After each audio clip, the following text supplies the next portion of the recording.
Hello students, today we will do poem Bedroom Skating from Unit 2 Hobbies of our English reader.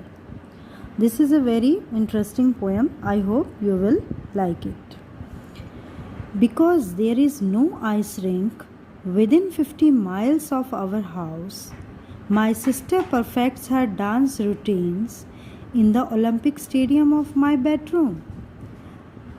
अब इस poem में एक लड़का है, एक भाई है छोटा, और वो अपनी बहन के बारे में अपने व्यूज़ बता रहा है कि हमारे घर से within 50 miles of our house, यानी हमारे घर से 50 मील दूर दूर तक कोई भी आइस रिंक नहीं है. Because there is no ice rink. Ice rink का मतलब होता है कि ऐसी जगह, ऐसा मैदान जो कि बर्फ़ से ढका हुआ हो और जिसके ऊपर स्केटिंग की जा सकती हो. तो ऐसा मैदान नहीं है जहाँ पर स्केटिंग की जा सके हमारे घर से 50 मील दूर दूर तक. इस वजह से my sister परफेक्ट्स her dance routines. इस वजह से मेरी जो बहन है वो अपने आप को, अपने डांस का जो प्रैक्टिस है, रूटीन्स यानी अभ्यास, वो करती है अपने आप को निपुण करने के लिए. कहाँ पर करती है?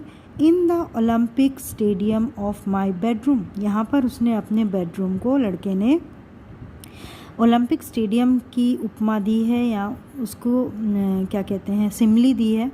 तो इस तरह से Olympic stadium of my bedroom यानी मेरे ओलंपिक स्टेडियम रूपी जो बेडरूम है मेरा, उसमें वो अपने डांस के जो प्रैक्टिस है स्केटिंग की, मेरी बहन है जो है वो उसमें अपने आप को प्रैक्टिस करती है वहाँ पर बेडरूम में मेरे. आई होप ये पैराग्राफ आपको समझ में आ गया होगा. Now we will take next paragraph. Wearing a soft expression and 2 big yellow dusters on her feet, she explodes out of cupboard.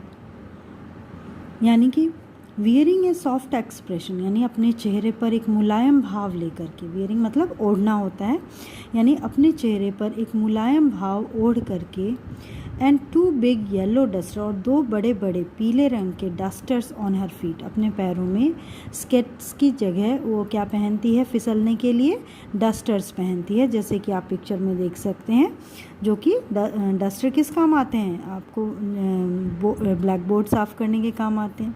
तो इस तरह से वो अपने पैरों में 2 पीले रंग के बड़े बड़े डस्टर पहन करके और अपने चेहरे पर मुलायम भाव लेकर के क्या करती है, she explodes out of cupboards, और अपनी अलमारी एकदम एक्सप्लोड मतलब धमाका करती है.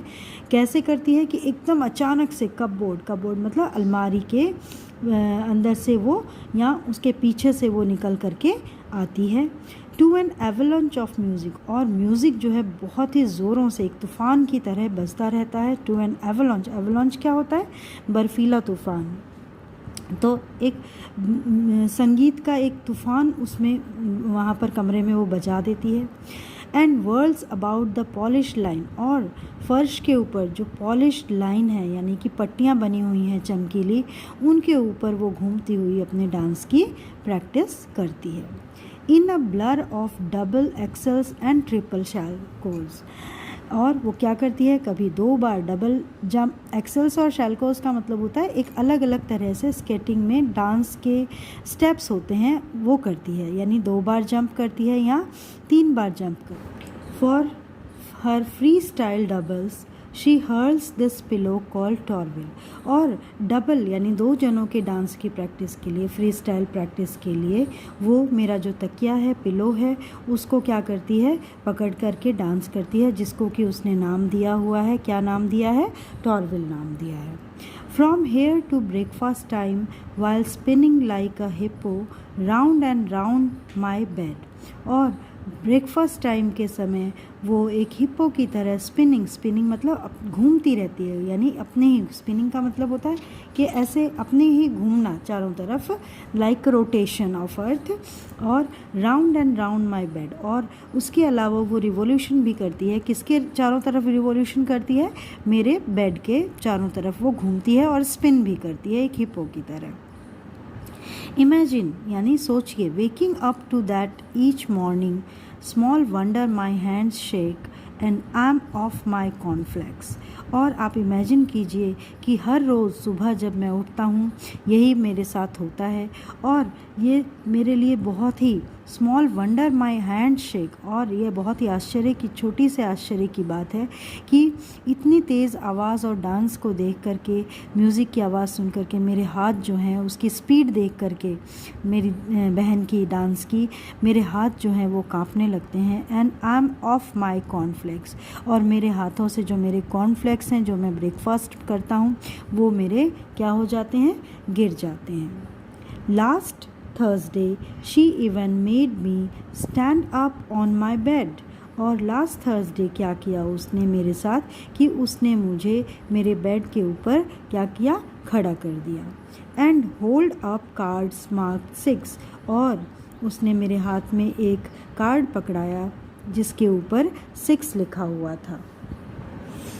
While she gave victory salutes in the direction of the Gerbil's cage, और उसने क्या किया, विक्ट्री सैल्यूट दिया, ठीक है, उस कार्ड को देख करके उसने विक्ट्री सैल्यूट दिया, और in the directions of the gerbil's cage, और जो मेरा पालतू जो जर्बिल है, एक प्रकार का जो रोडेंट होता है, रोडेंट मतलब जो क्या कहते हैं, कुतरने वाले जो जानवर होते हैं, जो कुतर करके खाते हैं अपने हाथ में, लाइक रैट एंड स्क्विरल।